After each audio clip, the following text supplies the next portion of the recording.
মানুষের কাছ থেকে সাড়াটা আসলে একেবারেই কল্পনার বাইরে। সবাই এত ভালোবাসা দিচ্ছেন, সব বয়সের মানুষের কাছ থেকেই ভালোবাসা পাচ্ছি। প্রচারণা করছি, আজকে রাজারবাগের এখানে আছি, গতকালকে আরও অনেক জায়গায় যাওয়া হয়েছে, মেরাদিয়াতে গিয়েছি, আমরা মাদারটেকে গিয়েছি, প্রায় ঢাকা ৯ আসনের সবগুলো জায়গায় আমরা যাওয়ার চেষ্টা করছি। এখানে খিলগাঁও সবুজবাগ মুগদা নিয়ে যে ঢাকা ৯ আসন, আপনারা জানেন আমি ফুটবল মার্কায় স্বতন্ত্র প্রার্থী হিসেবে আগামী সংসদ নির্বাচনে প্রতিদ্বন্দ্বিতা করছি। তো আমরা সচেতনভাবেই ক্যাম্পেইনটা একটু ভিন্নভাবে করছি, কোনো শোডাউন করছি না, কোনো মিছিল করছি না, কোনো পোস্টার লাগাচ্ছি না, লাউডস্পিকারে যে মানুষের ভোগান্তি হয় সেটাও অ্যাভয়েড করছি। চেষ্টা করছি ভোগান্তি যতখানি কম করা যায়, জনজীবনে যাতে বিঘ্ন যতখানি কম করে আমরা প্রচারণা করতে পারি সেই ধারায় যাচ্ছি। যেই ট্রেডিশনালি যেটা চিন্তা যে অর্থ আর পেশি শক্তির বাইরে রাজনীতি করা যায় না বা প্রচারণা করা যায় না, সেটা থেকে আমরা ভিন্নভাবে করার চেষ্টা করছি, প্রমাণ করতে চাচ্ছি যে না, প্রচারণাটা আসলে ব্যক্তিগত সম্পর্কের ওপর ভিত্তি করেও করা যায়।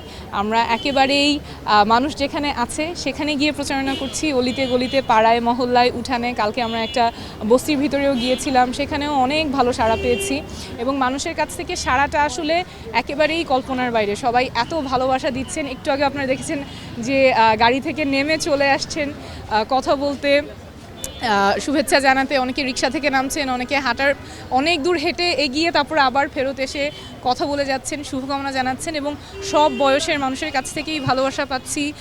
নতুন রিন গভীর থেকে পরিষ্কার করে কাপড়কে রাখে নতুনের মতো উজ্জ্বল। নতুন রিন অ্যাডভান্সড পাউডার। নারী পুরুষ মুরব্বি ছোট সবার কাছ থেকে অনেক ভালোবাসা পাচ্ছি, অনেক শুভকামনা পাচ্ছি। আসলে এটা বলার মতো না যতখানি ভালোবাসা পাচ্ছি। আমাদের ইশতেহারটা নিয়ে অনেকে কথা বলছেন, আমাদের শিক্ষার বিষয়ে অনেকেই জানতে চেয়েছেন এবং আমরা এর আগেও যখন আমাদের এলাকা থেকে অনেক আন্টিরা যারা গার্জিয়ান আছেন তারা বলছিলেন যে শিক্ষার মানটা দেখো।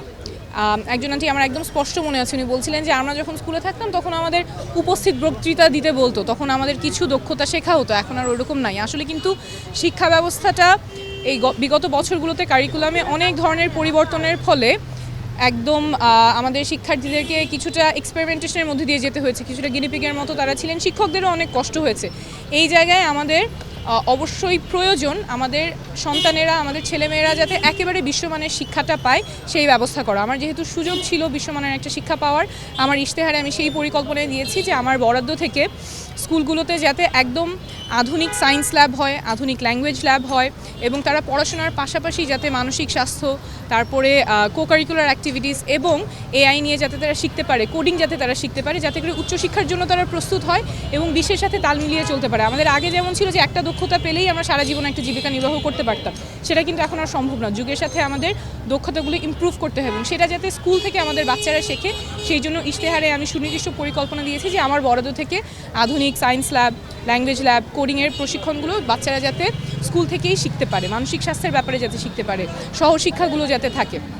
এবং আরেকটা কথাও একটু আগে একজন বলছিলেন যে ওনার ছেলেমেয়েদেরকে উনি পড়াশোনা করিয়েছেন, বড় ছেলেটা গ্র্যাজুয়েট হয়েছে কিন্তু এখনও চাকরি পাচ্ছে না। বেকারত্বের সমস্যা এখানে প্রকট, আমার এলাকায় বেকারত্বের সমস্যা প্রকট। এখানে সবাই ছেলেমেয়েদেরকে পড়ানোর চেষ্টা করেন কিন্তু তারপরে দেখা যায় যে মেধা আছে কিন্তু পুঁজি নাই। সেই ক্ষেত্রেও আমার ইশতেহারে খুব সুস্পষ্ট পরিকল্পনা আছে, বরাদ্দ থেকে আমি স্টার্ট আপ ঢাকা 9 একটা সিড ফান্ডিংয়ের ব্যবস্থা করব, যাতে করে এই যাদের পুঁজিতে সমস্যা হচ্ছে সহজে যাতে স্টার্ট আপ সিডিং ফান্ডটা যাতে তারা পায়।